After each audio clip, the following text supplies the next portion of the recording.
Alright, all you traveling anglers, I'm Justin and thank you very much for tuning in. In this video, I'm excited to share with you my travel and fish bag on a day-to-day basis so that it helps me spend more time on the water fishing between work and home. ECHOTAIL, the surefire method to fish while you're traveling on vacation every time by Vibrations Tackle. Any fish, any water, anytime.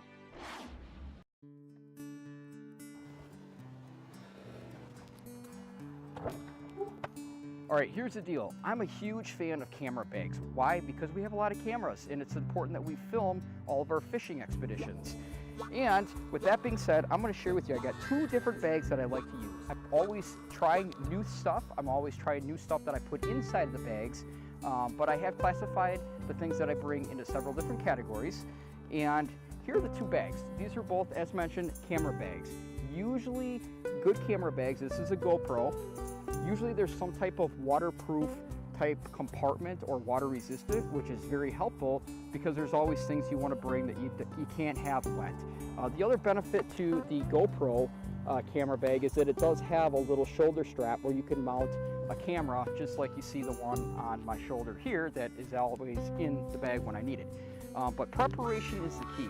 This is my bag, and yes, it does look a little bulky, but keep in mind, this is day-to-day transit, so if I have to dump something out of my car, I can. Usually I'm traveling by myself, so it's not that big of a deal. I'd rather have a few more things with me than not. So let's dive into this. The first thing that I like to have, that I want to bring attention to, is safety. Safety is always number one. Without safety, we're not going to be fishing. So I always have just a reflective, high visibility vest with me in case it's in the evening. You never know when this might come in hand. The other thing that I like to have is a little first aid kit. You know, I've got some antibiotic ointment in here. I've got some gloves. You never know when somebody else might be hurt. And I've got some gauze and some band-aids, just some basic first aid kits. There's a lot of different first aid kits on the market and different things that you could put in. You might think about maybe some cling wrap, maybe even perhaps a tourniquet if you're on a long expedition by yourself.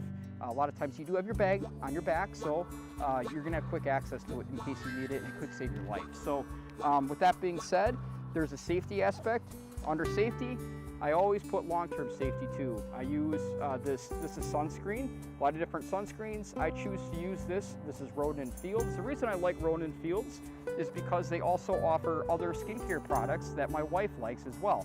For example, she uses a product that she puts on her eyelashes, and it makes her eyelashes grow, and I like that. These nifty little tags. And what I like to use these tags for is making notes so that the next time I go to use the bag, let's say that I've got an SD card that needs to be dumped, or I have a battery that might need to be charged to put it back, I make myself a little note with a date on it. That way, when I go to use my bag again, I can make sure that I have everything, and anything that's not in the bag, I have written down here so that I'm aware of it. Justin, I was reviewing your video for next week. Maybe you should get a checklist on how not to drive over your equipment with the car. Be sure to subscribe, give us a thumbs up, and comment if you like to travel. Now, I do recommend having a hard case. Why? Because if you're like me, my bag, my travel and fish transit bag is very bulky and it can be heavy. So make sure you get one of these so that you don't do this. That's why I have one of these. It's a hard case. You can find hard cases all over the place. So that is the sunglasses and the case. Now, in the front of my bag here, let me see if I can make sure I see this. What I have is a hat. I have the hat because it is fall, and this morning we actually had a frost. There is also a little snack in here. You can never, ever, ever go out fishing without some type of snack. Here is a mouth spreaders, some tools, some scissors, and also this is very important if you are going to be fishing at any time and you have the risk of handling toothy critters. I'd recommend you getting a pair of gloves to handle those. Now these gloves are actually specifically designed for using and handling bigger fish that have teeth, like muskies and northern pike and walleye. That way you don't risk dropping the fish, and it allows you not to get your hands punctured, so you don't have to use your first aid kit. The other things that I have in here, this is a bolt cutters. Why bolt cutters? Because sometimes those hooks can get buried in the backs of the fish's mouth, and the best way, instead of yanking the whole lure out and killing the fish, if you want to release it, you can cut the hook off with a nice bolt cutters here. This is actually one of the better ones on the market. This is called a Nipex. This is very common. Muskies Inc. Does recommend for muskie anglers, because of the amount of time and energy and money that they put into the resources in the muskie world, they recommend having a bolt cutters. With that being said, you can't get at that without a spreader. So this is a spreader that I always like to keep somewhere handy as well. Now, the other thing too, as far as pliers go, this is a very important pliers, especially with our product line, the ECHOTAIL product line. Just with the way that the baits are designed, this is a split ring pliers. This allows you to being able to change split rings and hooks, since our product line is very customizable in being able to build your own kind of a DIY, if you will. A split ring pliers will allow that to happen. Now, my favorite one to use, this is called a Xeron, and the Xeron allows the split ring to, if you see, there's like a little, just a little point right there, and that does a nice job of opening split rings up so that you can modify your lures.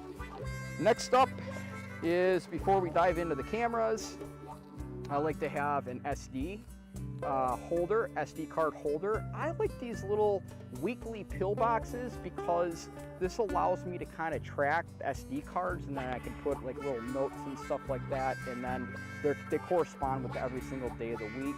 I do make sure that I have that in a zip compartment, preferably waterproof. There is also another SD card holder that's a good thing to have, because you never know when you want to protect film. Maybe you caught a big fish and you want to make sure, absolutely sure, that that footage does not get destroyed. So, and if you're on a vacation, that can be really important, because, hey, what's more fun than sharing your adventures with other friends and family when you get back? So, but we're just talking day-to-day transit. The other thing that is very important that I use, portable battery packs such as this one. This is called a Pocket Juice. This is one that I personally have found to work the best for me. This has two different ports on it, but this allows me to run cameras and GoPros pretty much all day long if I really wanted to, depending upon what type of setting that I have in the frames that I'm filming in. So this is very handy to have. I also have a tube that has all of the different extensions and wires in it so that I can power my cameras. There's adapters and all that stuff can actually plug right into this nifty little Pocket Juice. So I literally have like 4 to 5 cameras with me at any point in time, including my DSLR in this bag. So being able to power everything is pretty key, because otherwise, what's the point of filming if you don't have power? Now, moving on, we're gonna dive into the camera holders and batteries. Since we're still on batteries, we have this little pouch I like to carry all my batteries in. These are always charged. I've got a system down where I've got charged batteries on the inside, and then the smaller pocket, because I've got my battery pack, these are all the dead batteries. So I've got a system. Consistency, my recommendation is find a system that works for you and keep repeating it. That way it's a routine and you don't miss anything. Checklists are good as well. Moving into camera holders, I always like to have the clamp-on model for all my GoPros. The other really neat model that I like to have here is the Sportsman's mount. This is so nifty. I can mount this onto you know, my fishing rod. I can mount it onto a tree, a sign, whatever it might be. So there's a lot of different configurations that you can be creative with to get different shots and angles with the Sportsman's mount. Now, moving on, I want to touch base really quick on the outside of the bag too. Flashlights, very important. I always keep my hat. I have a hat here, my St. Croix hat. And we do use a lot of St. Croix rods, neighboring company. The flashlight, you gotta have light, because you can't say I can't go fishing if you gotta have a light, because there's no excuse for not fishing because you can't see. So flashlights are easy. Let's take care of the things that we do have control over. We also have a little charging light. This allows us to illuminate any type of glow-in-the-dark lures. We have fingernail clippers and then a little eyelet punch to remove all powder paint from eyelets in case we have to do that to get the line through. Moving on, we do have some extra camera straps in case we need those. On the sides, that pretty much covers it. Like I said, this is always changing, but on the inside, let's get into the tackle.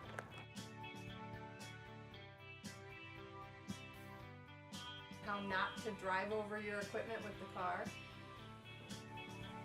I didn't back up. Oh, I drove forward. I drove Oh, forward. all right.